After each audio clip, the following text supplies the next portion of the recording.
MP board कक्षा 9वीं के विद्यार्थियों को सामाजिक विज्ञान के वन, समाज और उपनिवेशवाद वाले जो अध्याय है, इससे महत्वपूर्ण प्रश्न मैं बताने वाला हूँ। आपको इनको पढ़ के अर्धवार्षिक पेपर और वार्षिक पेपर में जाना है, क्योंकि यहीं से प्रश्न आपको देखने को मिलेगा और कहीं से आपको देखने को नहीं मिलेगा। ठीक है? और पिछले मतलब जो आप लोगों का त्रैमासिक पेपर हुआ था ना, वो लीक हो गया था। इस बार अर्धवार्षिक पेपर में ऐसा नहीं होगा। क्यों नहीं होगा? आप लोग पेपर के दिन जान जाओगे। ठीक है? तो मैं आपको अभी बता देता हूँ कि कौन-कौन से प्रश्न बहुत ही महत्वपूर्ण है, इनको आपको पढ़ के जाना है। ये प्रश्न बैंक है, तो प्रश्न बैंक तो पूरा महत्वपूर्ण है। तो आप पूरा प्रश्न बैंक लिए हो, तो प्रश्न बैंक को पढ़ो। अगर प्रश्न बैंक नहीं लिए हो, तो प्रश्न बैंक नहीं लिए हो, तो थोड़ा-सा मदद करने के लिए मैं आपको यहाँ पे प्रश्न बता सकता हूँ।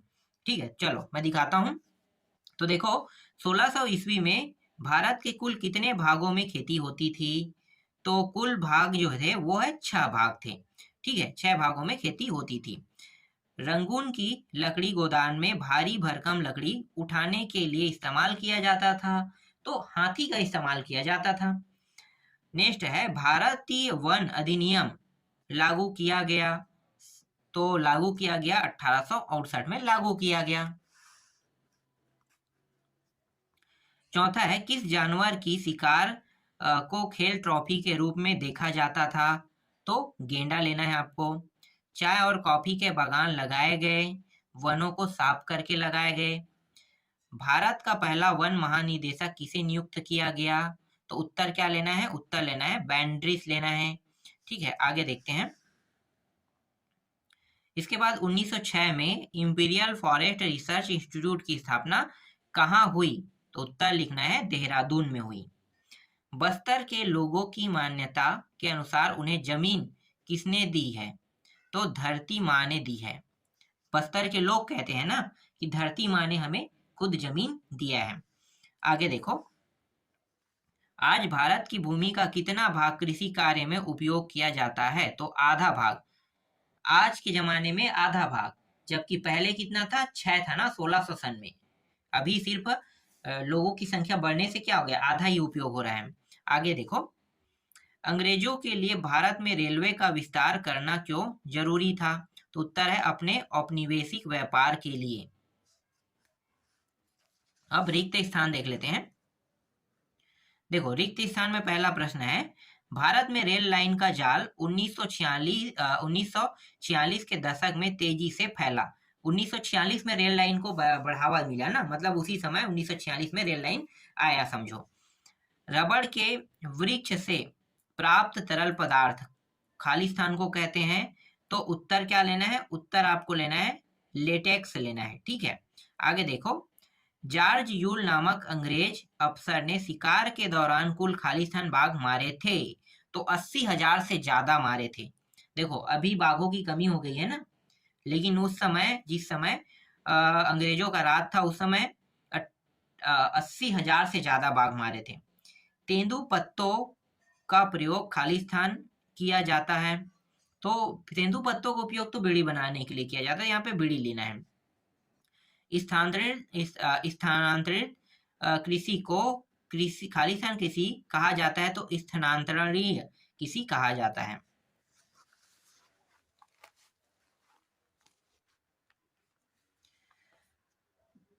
जावा का खालिस्तान समुदाय वन काटने में कुशल था, तो जावा का जो बस्तर के जो लोग थे ना, बस्तर समुदाय बोलते हैं उसे, बस्तर समुदाय वन काटने में कुशल था, उत्तर आ जाएगा। बस्तर भारत के खालिस्तान राज्य में स्थित है। श्रीजी मतलब छत्तीसगढ़ में स्थित है। एमपी मतलब मध्य प्रदेश। तो जंगलों में रोशनी करके भोजन पकाने के लिए खालिस्तान तेल से निकाला जाता था। मतलब जो महुआ है ना, महुआ के पेड़ से तेल निकाला जाता था, तो यहाँ पे महुए का पेड़ लेना है, इससे दारू भी बनता है।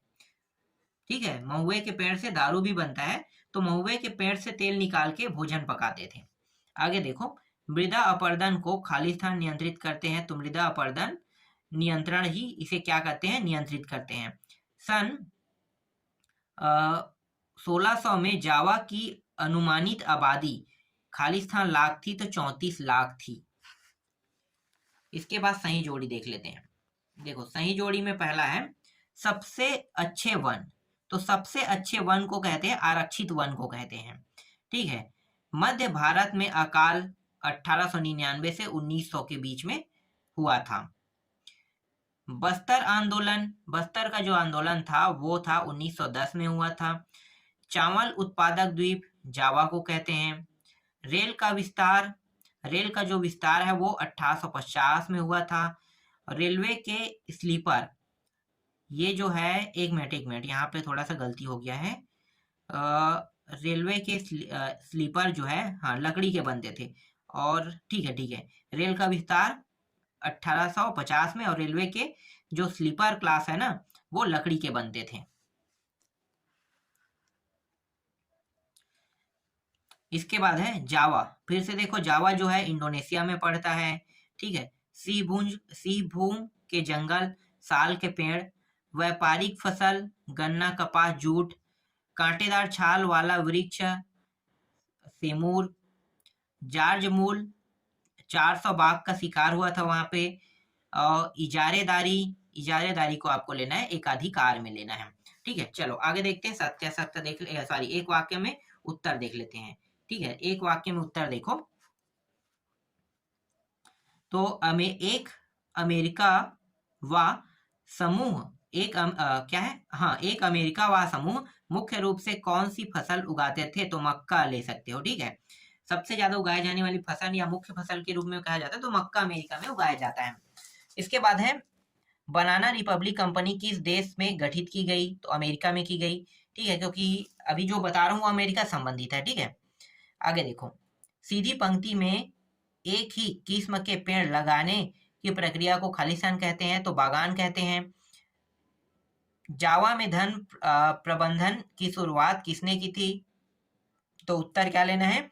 उत्तर जावा कम्युनिस्ट लेना है। ठीक है, आगे देखो। प्रारंभ में जावा के जंगलों में किस प्रजाति के पेड़ बहुत ज्यादा थे? तो सैगोन। इटली में स्थित पोपलर के जंगल किस लिए उपयोगी है? तो लकड़ी के लिए उपयोगी है। यदि एक गांव के लोग दूसरे गांव के जंगल में थोड़ी लकड़ी लेना चाहते तो बदले में क्या देते थे? तो उत्तर में लिखोगे अनाज और स्वर्ण देते थे। चॉकलेट में प्रयोग होने वाला तेल कहाँ से प्राप्त होता है? तो अमेरिका से प्राप्त होता है। भारत में रेल लाइन का जाल 1946 में बढ़कर कितना हो चुका था? तो यहाँ पे लेना है 7,65,000 किलोमीटर हो चुका था।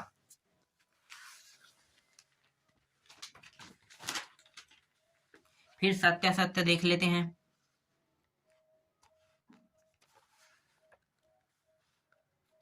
देखो सत्यासत्य में पहला प्रश्न, भारतीय वन सेवा की स्थापना बेड्रिक्स ने 1864 ईस्वी में की थी। तो ये गलत है। छोटा नागपुर में आदिवासियों का नेतृत्व बिरसा मुंडा ने किया था, ये सत्य है। भारत का प्रथम वन महानिदेशक अमेरिकन विशेषज्ञ था, ये गलत है। मक्का व्यापारिक फसल है, ये सत्य है। एक औसत कद के पेड़ में लगभग 10 से 12 स्लीपर पर बन सकते थे, तो यह सत्य है। रबड़ के वृक्षों से लेटेस्ट प्राप्त होता है, तो ये सत्य है। झूमिंग कृषि मतलब वही झूम कृषि, झूमिंग कृषि में कृषि खेत पर 15 वर्ष तक खेती की जाती है, ये गलत है, 3 वर्ष है ना। आगे देखो। 1850 दशक में रेलवे के स्लीपर लकड़ी से बनाए जाते थे, तो ये सत्य है। वन, देखो एक मिनट, इसके बाद है वन अधिनियम के अनुसार मक्का बनाने के लिए आरक्षित वन से लकड़ी ले सकते थे, ये सत्य है। छत्तीसगढ़ राज्य भारत का 26वां राज्य है, ये सत्य है। इसके बाद देखते हैं 2-2 नंबर के प्रश्न, अति लघु उत्तरी। ठीक है, तो वन विनाश किसे कहते हैं? यदि किसी क्षेत्र में वन काटे जाए किंतु उसी अनुपात में यदि वनों की पुनः स्थापना एवं विकास नहीं हो तो उसे वन विनाश कहते हैं। दूसरा प्रश्न है, ऑस्ट्रेलिया की जमीन किन 5 प्राकृतिक प्रदेशों को अपने में समेटे हुए हैं? तो एक है तस्मानिया, अंटार्कटिका, नाफिक द्वीप, ठीक है, तो ये है। और इसके अलावा और बताते, यहाँ पे सिर्फ 3 दिया है जबकि 5 बोला है ना, 2 जोड़ लेना। आगे देखो, स्लीपर से क्या आशा है? तो स्लीपर से क्या आशा है? तो स्लीपर रेल की पटरियों के नीचे आर पार लगे लकड़ी के लट्ठे जो पटरियों को अपनी जगह पर रोके रखते हैं, उसे हम क्या कहते हैं? स्लीपर कहते हैं। आरक्षित वन किसे कहते हैं? उन वनों को आरक्षित वन कहते हैं जिनको कुछ सीमा तक संरक्षित करने का लक्ष्य निर्धारित किया गया है। अगला प्रश्न है, जापानियों के कब्जे से पहले जावा के डचों ने किस नीति को अपनाया? तो उत्तर क्या लोगे? जापानियों के कब्जे से पहले जावा के उच्चों ने भस्म कर भागो नीति को अपनाया। अगला है, चाय और कॉफी के बागानों के लिए जमीन कहाँ से प्राप्त हुई? चाय और कॉफी के बागानों के लिए जमीन यूरोप से प्राप्त हुई। गुंडाधुर कौन था? तो अंग्रेज के विरुद्ध बगावत करने वाला अधिकारी आदिवासी था। ठीक है, मतलब गुंडाधुर जो है ना, वो एक अधिकारी भी था, लेकिन वो अंग्रेजों के विरुद्ध बगावत भी कर दिया, किसी मैटर को लेकर हुआ है ना ये। चलो आगे देखते हैं। इसके बाद 8वां है, इजारेदारी का क्या आशा है? उत्तर क्या लिखोगे?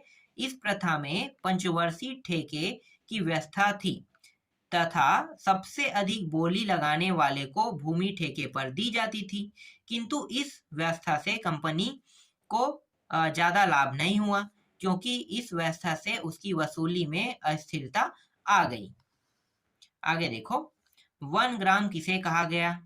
उत्तर है, औपनिवेशिक सरकार ने 1905 ईस्वी में जंगल के 2/3 हिस्से को आरक्षित कर दिया, लेकिन कुछ गांवों को आरक्षित वनों में इस शर्त पर रहने दिया गया कि वे वन विभाग के लिए पेड़ों की कटाई और ढुलाई का काम मुक्त करेंगे और जंगल को आग से बचाए रखेंगे।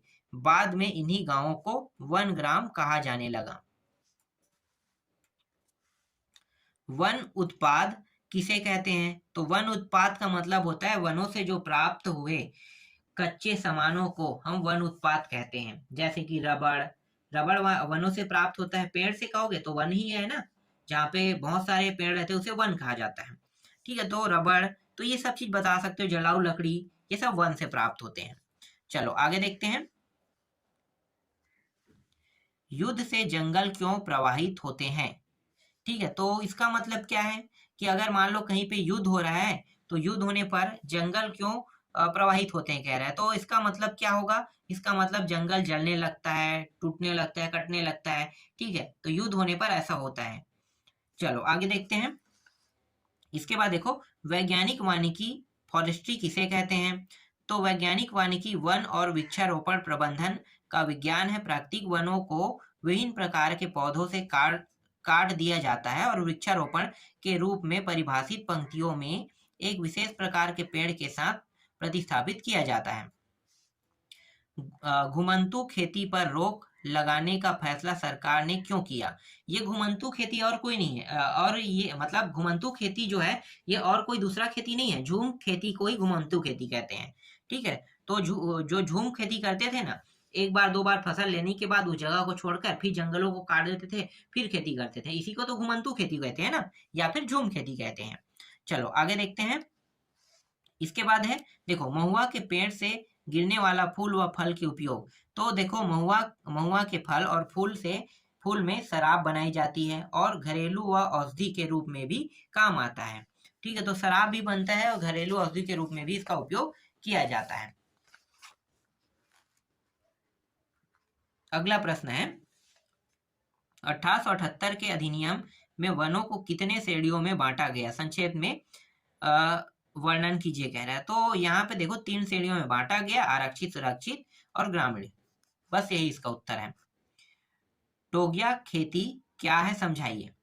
तो टोगिया खेती क्या है? तो ये भी एक प्रकार से ना झूम खेती की तरह ही है। 3 से 4 वर्षों, लेकिन इसमें क्या है, इसमें थोड़ा सा अंतर ये है कि ये 3 से 4 वर्षों तक वहां पे खेती करते हैं, उसके बाद उसकी उपजाऊ क्षमता नष्ट हो जाती है ना, तो उस जगह को छोड़कर दूसरी जगह चला जाता है। एक प्रकार से तो ये झूम खेती ही हुआ और कुछ नहीं है। ठीक है, तो टोगिया खेती अगर कहेगा तो आपको झूम खेती ही लिखना है। ठीक है, कोई अलग नहीं करना इसे। आगे देखो, रेलवे व जहाज निर्माण ने किस प्रकार वन विनाश में भूमिका निभाई, समझाइए। तो रेलवे जो है ये क्या करता था, इसे स्लीपर बनाने के लिए लकड़ी की आवश्यकता थी ना, तो ये वनों से क्या करते थे, वनों से लकड़ियां लाते थे, स्लीपर बनाते थे, तो ये क्या होने लगे, नष्ट होने लगे। अब जहाज में इसका उपयोग कैसे होने लगा, देखते हैं। तो देखो जहाज में क्या है, जहाज में इसके व्यापार होने लगा, ठीक है, लकड़ी जहाज, और लकड़ियों के जहाज भी बनाने लगे। पहले जो नाव था वो पहले जो नाव था वो ऐसा तो नहीं था जैसे अभी है लोहे का, पहले लकड़ियों का बनता था, ठीक है। तो इसीलिए ना रेलवे और जहाज के माध्यम से लकड़ी का अधिक उपयोग होने लगा, जिससे वन क्या हो गए, विनाश होने लगे। इसके बाद अगला है, वनों से होने वाला प्रत्यक्ष लाभ लिखिए।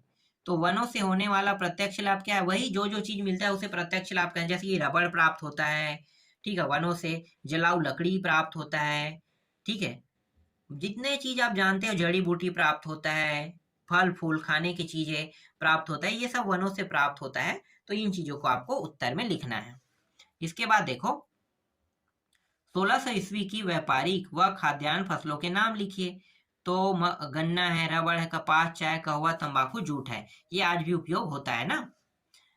इसके बाद है देखो बस्तर क्षेत्र में निवास करने वाले आदिवासी जनजाति समुदाय के नाम। तो बिरसा जो है ना, बिरसा समुदाय जो है बस्तर क्षेत्र में निवास करते हैं। तो बिरसा मुंडा आप लोगों ने सुना है, नहीं सुना है तो अभी आपको मैं बता रहा हूँ, इसकी कहानी बहुत अच्छी है, एक बार सर्च कर लेना, इंटरनेट में आपको मिल जाएगा। तो अभी मैं आप लोगों को जो अध्याय बताऊं आप लोग इनको अच्छे से तैयार कर लेना।